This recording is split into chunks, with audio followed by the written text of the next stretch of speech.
Hi, my name is Phil Schwartz and I'm a director of photography. I've spent almost 45 years on professional film sets, having worked my way up from apprentice to second camera assistant, first camera assistant, camera operator, eventually director of photography. I still shoot quite a bit, but I also spend a lot of time teaching cinematography and lighting courses at several universities and colleges.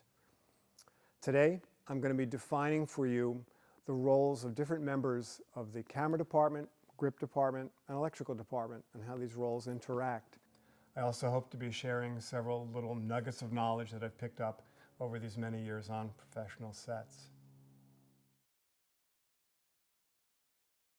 The director of photography on any professional set has the ultimate responsibility to create or author the images that tell that story.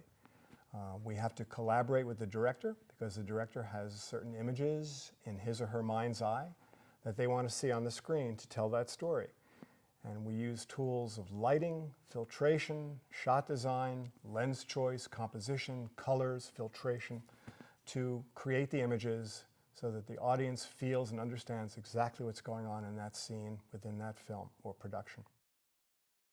The preparation period on a production is critically important for the success of that show, both artistically, financially, mechanically.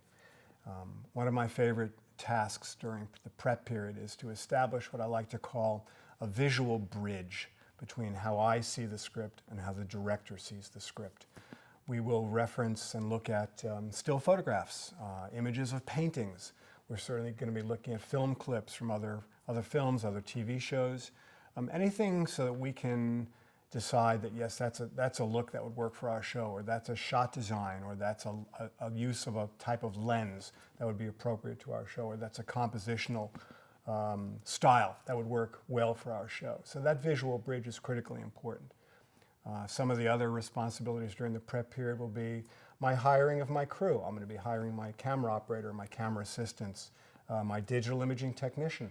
Of course, I'm also going to be hiring my key grip and my gaffer, my main collaborators on the set in terms of the grip department and electric department. Some of the other chores or tasks during the prep period will be the choice of the camera package, deciding what kind of aspect ratio we think is appropriate for that particular production. I'm also going to be consulting with the wardrobe department and the art department because choices that they make in terms of colors, fabrics, etc., they're going to be directly impacting what I'm doing on the set and a look that I'm striving for on the set as the DP. Some of the other important things that go on during the prep period will be the shooting of tests, lighting styles. Sometimes I'll even, if it's a critical situation, I'm going to want to shoot tests of the actual principal actors or actresses that are involved in the show. And these tests are going to be taken all the way through the post-production workflow so that everybody from the camera department to the lighting department to post-production, everybody knows the goals that we have in terms of what this project is supposed to look like and how we're going to get there. The importance of a constructive and trusting relationship between the director and a DP really can't be overemphasized. During production itself, scene by scene, I will be watching the director block that scene out. By blocking, what I simply mean is the director working with the actors, placing them or moving them around the set, or letting the actors show the director where they'd like to move as the scene comes to life off the page of the script. I'll be thinking to myself, okay, how am I going to light this in the most artistic and efficient way possible? And thinking about ways to contribute. Very often I'll work with a director who has a very strong photographic sense. They know exactly what this shot has to look like, how it's going to move or not move, and what's going to happen during that shot. Sometimes I'll work with a director that is less inclined to be extremely specific about shot design. At that point, I'll be making suggestions, contributions, but it all comes from a position of trust between the two of us so that we're working towards a common goal in terms of success on this particular scene and ultimately success on the project. Location scouting is a very, very important part in the preparation period. The first location scouting will typically be done by the director and the location manager or the location scout. So the director is going to be examining all of his or her options on this particular location. After the locations have been narrowed down, then we often do what's called a tech scout. A tech scout is when I'll be going to the location with the director, my gaffer, and my key grip. So that location scouting is a critical part of your prep as a director of photography, when you'll be making a lot of artistic and mechanical choices about what has to be hung, what has to be rigged, whether windows have to be gelled or treated, where the truck's going to be parked, where does the generator have to be parked. All of these critical issues, so that when you finally get to principal photography at the location, most of these questions have been long settled and taken care of. I have found one of the most difficult situations for any director of photography is you get to a location and the director loves it, the producer loves it, and you see that it's going to be very problematic photographically for whatever reason. And your job will be either explain in a convincing manner why it's going to be very problematic, or you have to learn how to just make it work, which is generally the case. Job distinctions on any set make for much greater efficiency. By that I mean every person on that crew knows exactly what they're responsible for. They know exactly what skills and tools they have to bring to the set. And you don't have this kind of gray area overlap between different jobs, different crew members. Well, am I supposed to do that? Is he or she supposed to do that? Everybody knows their role. It's a very efficient and productive way to work on any professional set. Two of the most important areas of responsibility of the director of photography, outside of the artistic issues, of course, are working within the budget and sticking to that all-important schedule. It is your job to know how quickly you can work, what you can compromise if necessary, what you can get away with, and what kind of issues, equipment-wise, you can deal with and still work within the budget that's been given to you on that project. Also, there are the critical issue of the schedule. If you have to shoot 8 or 9 pages of script a day, which is very common in episodic television production, if you fall behind, odds are you're going to be replaced on that project very quickly. The gaffer on any professional set is by definition the chief lighting technician. They run the electrical department. But in an artistic sense, a gaffer should be an artistic collaborator with that director of photography. Personally, I don't like when a gaffer is strictly an order taker, where I have to say, okay, put the 5K through the window, coming through at this height and that angle or whatever. I would rather express an end result of a particular lighting setup or an effect and defer to my gaffer in terms of making the choice as to what the ultimate lamp that's going to be used, exactly where it's going to be placed, how high, how hard, how soft. All of these artistic choices, I would rather let my gaffer make that artistic contribution. Sometimes the director of photography has to deal with the issue of, okay, what is motivating the light in this scene or this shot? Where's this light coming from and why does it look that way? I can recall a situation once where I had to create a window on a cinder block wall in a classroom. There were in fact no windows in this classroom at all. So I had my crew take 4 2-foot-long KinoFlow tubes and their wiring harness out of the KinoFlow instrument, gaffer taped the tubes to the cinder block wall. The art department then came in and dressed a very nice window curtain arrangement in front of these tubes, and voila, when the KinoFlow tubes got lit, there was an instant window in the background of the shot, and that motivated the direction and the soft quality of the key light that I was lighting this particular scene with. And so it made perfect sense visually that it felt like my light was coming directly from those backlit curtains. For those of you that are going to be working on practical locations, there's a couple of things you should always keep in mind.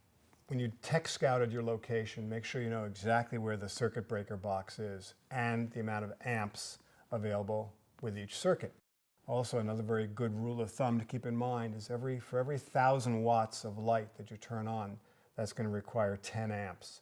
Technically, it's 8.6 amps, but to give yourself a little margin of error, every 1,000 watts of light, every 1K that you turn on is going to require 10 amps of power.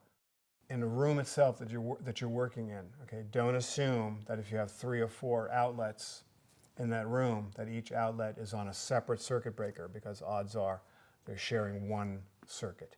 And if at all possible, Spread out the electrical load in that location to go to several rooms, because at least by isolating your lamps and running stingers or heavy-duty extension cables to different rooms in that location, odds are greatly improved that you will distribute that load and not start blowing circuit breakers in the middle of a scene. Practical light is any lamp that the audience sees in your shot. For example, it could be as simple as a table lamp sitting on a table or a desk next to the actor. We create the illusion that this lamp in the scene is lighting the actor, when in reality it's being used to motivate the actual lamp, which is off to the side, that is mimicking the height, the color, certainly the direction of the light that's hitting the actor's face. So the practical is used to motivate your lighting as a DP. The director of photography has a whole range of types and sizes of lighting instruments to work with, from the most standard traditional studio tungsten Fresnel instrument to an open-face studio tungsten instrument to fluorescent sources to LED sources, and there are advantages and disadvantages of each. One of the most common instruments that you'll be working with will be what's called a studio tungsten Fresnel. They give you a very, very even, what's called a beam spread, very even illumination or exposure level across that beam. They're easy to flood out or spot in to control light. Fresnel instruments are very easy to cut using cutters, flags, barn doors to shape and cut that and restrict that where that light is going. But they do generate a large amount of heat and does require a considerable amount of traditional electrical power out of the wall. LED sources tend to be much smaller, much lighter, throwing off little or no heat. Many LED sources are battery operable. We can plug it into the cigarette lighter of a car, for example. I've done that. Another commonly used lighting instrument will be a fluorescent fixture, such as a KinoFlow. Throws off very little heat, puts out a very soft, flattering light, but it tends to be a bit more of a challenge to cut and shape light coming out of a fluorescent fixture, such as a KinoFlow. Another commonly used instrument would be the open-face tungsten unit. The light that the open-face unit puts out is very, very hard, punchy, sourcey, but it does become an excellent bouncing source when you take that open face and bounce it or ricochet that light beam off of a white bouncing surface, which provides a very, very soft, flattering light source. There are even very, very simple lighting instruments called China balls, just paper or silk that we put a color correct photo flood bulb into for creating a very, very soft, just an ambient light source, or you can use China balls as a wonderful, soft, flattering key light source in your subject. One of the advantages of using China balls is that they weigh very, very little. You can literally tape a whole series of them up to the ceiling out of your shot and have this wonderful, soft, top source of ambient lighting in that room or in that set. We now have available to us for use in China balls CFLs. They require very little power. This actually requires only 26 watts. They throw off almost no heat at all, and they are perfectly matched color temperature sources for both tungsten with 3200K color temperature or daylight, 5500K color temperature. Wonderful for use in a China ball. The key grip and the grip crew working under the key have many responsibilities on a professional set. One of the most important responsibilities they have will be light modification. By that I mean bouncing, cutting, diffusing, gelling, any kind of light modification that's requested by the DP. That would be the responsibility of the grip crew and the key grip in charge of that crew. Another important task that the key grip has would be in charge of designing, building, creating any kind of specialized camera mount that might be involved in a particular shot. And the grip department also gets involved with any kind of specialized mounting or rigging of lights that might be involved in a particular setup. The key grip to me has an extremely important, very creative role on set. They're almost like the mechanical wizard on the crew. Here's a good example of what I mean. Mr. Alan Goodenough, who was my key grip for many years before he retired, was also the key grip on the first several Nightmare on Elm Street features. There's an iconic scene in, I think, the first Nightmare on Elm Street that featured Johnny Depp being sucked into a mattress in a bedroom, and then this huge geyser of blood coming upward from the mattress towards the ceiling of the bedroom. And what Alan came up with the idea was building the bedroom set on a giant rotating rig, mounting the camera and the camera operator rigidly inside the rotating rig, so that when the room was spun upside down and a tank holding the column of blood was opened up, this huge column of blood actually fell towards the floor since the room was rotated, but it looked in the image to be rushing upward toward the ceiling. I thought that was a very effective and very creative shot in the way it was executed. Normally, we like to have matching color temperatures between all the sources or lamps being used in a scene. When you have matching color temperature, then whites look normal white, skin tone looks like skin tone, colors are rendered normally. And the way we achieve this matching of sources is with the use of color correction gels such as CTOs, which means color temperature orange, or CTBs, which means color temperature blue, in different strengths or degrees of those gels. There are plenty of situations, however, where we intentionally want a mismatch of color temperatures to achieve a certain artistic effect. For example, I lit a night exterior of a house on a residential street. The outside environment was lit with a fairly cold or bluish feeling, but I intentionally warmed up using CTO gels all of the lamps that were used inside the house, which made the interior of the home very, very warm and friendly and comfortable looking in relation to the cooler night exterior. And the offsetting of those two color temperatures yielded a very pleasing result. When we talk about diffusion, what we really mean is we are attaching a material either directly onto the barn doors of a light source or mounting it in a frame and sliding that frame up in front of the light source. And what that diffusion material is going to do is going to greatly soften the light and will also reduce the density or harshness of the shadows created by that light. Diffusion materials range in thickness from the thinnest material called Hampshire frost or opal 410, all the way through to grid cloth and silk being placed in front of a light source. And all of these accomplish the same thing to varying degrees. You are softening your light source and reducing the harshness of your shadows. There are many ways to cut or shape light as it falls on the set. The simplest way, the most obvious way, is just pinching the barn doors on a studio lighting instrument. That's going to cut and shape the light. A more precise way that we cut and shape light is by placing solid cutters or solid black flags in front of a light source to cast shadows in the background, prevent the light from falling someplace you don't want it to fall. We can also shape the light using pieces of black wrap, heavy-duty black matted aluminum foil that we can clip onto a lighting instrument, which will alter what the light beam looks like.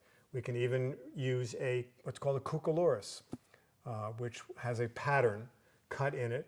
It's a large flat surface that gets mounted in a grip stand or a C-stand, and that will create a very interesting texture or pattern on whatever wall or background your light source happens to be illuminating, adding a lot of dimension and richness and texture to that light source. To reduce the intensity or the exposure value of your light source, there are really only three methods. You can physically back the light up away from your subject or the set. That will reduce its intensity or exposure value. Or you can leave the lamp exactly where it's at and drop metal scrims, singles or doubles, into your light source. That will reduce its intensity or exposure value. And the third way is you can have your grips set grip nets, singles or doubles, in front of the light source from a C-stand. That will also reduce the intensity. Some people think that putting nets in front of a light softens it or diffuses it. It really doesn't. All you're doing is knocking down the intensity of that light source. Some people have the mistaken belief that you can put a dimmer on a light source and reduce its intensity. Yes, you will reduce its intensity by dropping the voltage. But once that voltage starts to drop in your lamp, that lamp is getting redder and redder and redder. And your skin tones and colors are getting warmer and warmer and warmer, which to me is an unintended accidental consequence of using a dimmer to reduce the intensity of any light source. Any light on a set can be bounced. By bouncing that light, you greatly soften it, change its entire nature, the way it looks. You can use something as simple as a piece of white show card, beadboard, foam core. You can even take your 1K, turn it around, and bounce it into the white wall on the side of the bedroom you're filming in. When you're outdoors, we often bounce the sunlight using reflectors, Grifflon material in a large frame, muslin, which is a type of cloth material. It makes an excellent bouncing surface for sunlight because it softens the sunlight tremendously. You can also even add a little bit of warmth to that by using unbleached muslin, which not only softens the light tremendously, but gives it a little bit of an extra warming character. Another crucial area of responsibility for the key grip and the grip crew on any show is the design and installation of car mounts that are used to place cameras and or lighting instruments in any position on a vehicle being used in that film.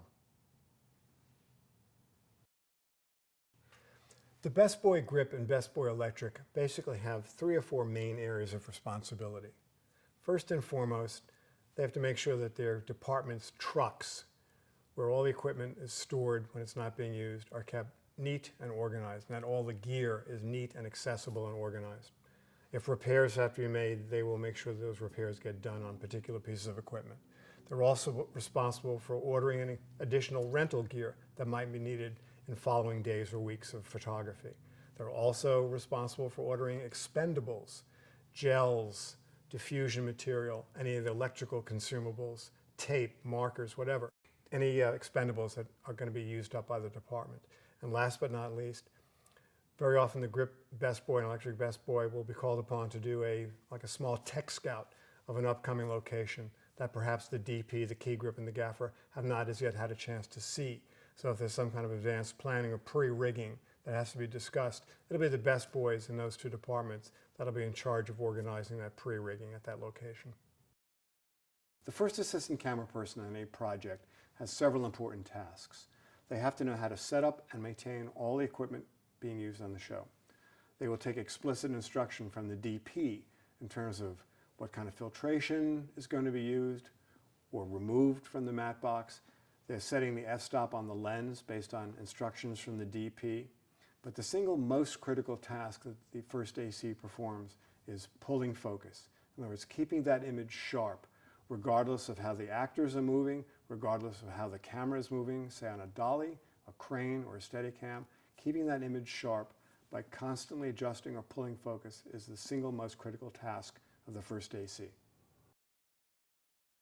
On a film shoot, that first AC has to keep the image sharp without looking through the viewfinder of the camera. And how does the first AC do this? Very simply. That first AC has a measuring tape, and the AC will measure the distance to the different marks that have been laid down on the set floor by the second AC as to the different positions that the actors have been standing in. The first AC will also measure fixed objects in the set, such as a piece of furniture. As the actor is walking around during the take in the set, the first AC is constantly adjusting the focus on the barrel of the lens or on a follow focus mechanism so the image is constantly sharp. On a digital set, we have the onboard monitor. Yes, you can pull focus on an onboard monitor as the actor is moving or the camera is moving on a dolly track. The only problem with that is by the time you see that the image is out of focus on the onboard monitor and you correct that, you're too late. There's a soft spot, there's an out of focus portion of that take, which you have reacted to and corrected by making it sharp again. The role of the second assistant camera person has evolved quite a bit as we transition from the film world to the digital world. On a film job, the second AC would traditionally be responsible for loading film into the magazines, downloading those magazines, keeping track of the film inventory, ordering additional film if that's required in the course of a day. In the digital world, of course, on a digital shoot, the second AC is not concerned with loading film into magazines, downloading those magazines. Many of those tasks from the film environment have carried over into the digital world, of course. The second AC still has to lay marks on the floor for the actors during rehearsal. The second AC still has to hit the sticks or run the slate, keep notes on a camera report, run for equipment, anticipate the needs of the first AC, order expendables. These are all tasks of the second AC. On larger features in episodic TV production, typically it is the camera operator who has the sole responsibility to physically execute that shot. They're following the action, they're panning, they're tilting, whatever the shot requires, so that everything is perfectly framed, perfectly composed, and tells the precise story in that shot that the DP and the director have designed. On any digital project, the DIT, or digital imaging technician, will have many responsibilities. They'll be in charge of setting up and calibrating any of the reference monitors, the viewing monitors that are being used on the set. They're responsible for all the cabling, interconnections, and electronic equipment that will be used in support of those monitors and signal distribution. They will be in charge of taking filled data cards out of the camera, offloading that data onto hard drives, checking those digital files for any potential corruption or damage, for cloning those hard drives for insurance and backup purposes. They may even be responsible for generating what's called on-set dailies.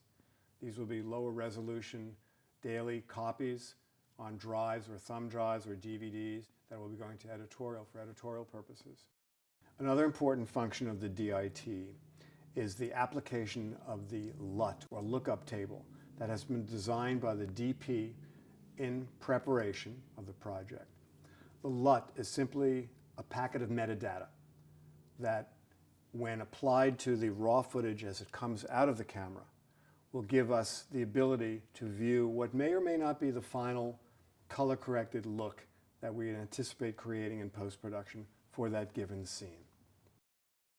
I'd like to now talk about just a few of the important tools and supplies that a first camera assistant would normally have with them on the set. A high-quality lens cleaning liquid and some microfiber cloths for the cleaning of filters and lenses safely and quickly. An assortment of marking pens, grease pencils, permanent markers, non-permanent markers for example, writing focus marks down on a lens barrel or on a follow focus disc.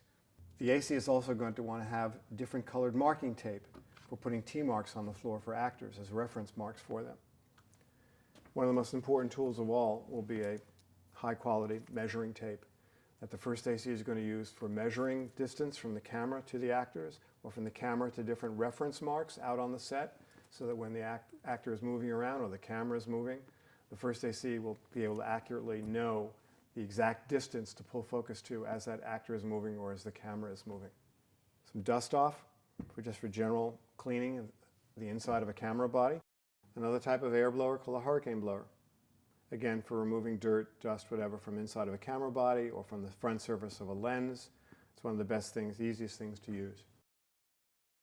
I'd like to now talk about two of the most important tools that both the director of photography and the gaffer are going to own and keep with them for use all the time on the set. The first is a light meter. This one actually is a combination of what's called an incident light meter. In other words, it measures the light falling onto the subject, and a spot meter, or reflected light meter, where the person would stand at the camera and take the exact reflected light value or exposure value of specific things in the set that's reflecting light back to the camera. And I personally believe that whether I'm lighting a digital shoot or a film shoot, I'm going to be using a light meter. This is a color temperature meter, a very important tool that we use to determine the exact color temperature of light sources that we're using. How close to tungsten or how close to daylight they are, and whether there's any kind of color correction gel that needs to be used. The color temperature meter also performs another important function, especially if one is working with fluorescent lighting or sometimes even LED lighting. There may be a slight green or magenta bias to that lighting. My color temperature meter will tell me exactly how much green or magenta exists in that light, and I will know what kind of color correction gel I will need to remove the excess green or excess magenta from the given light sources that we're going to be working with. Thanks for watching. We've covered a lot of topics today in some pretty broad strokes. If you'd like some more specific information on anything we've discussed, please check out our other content.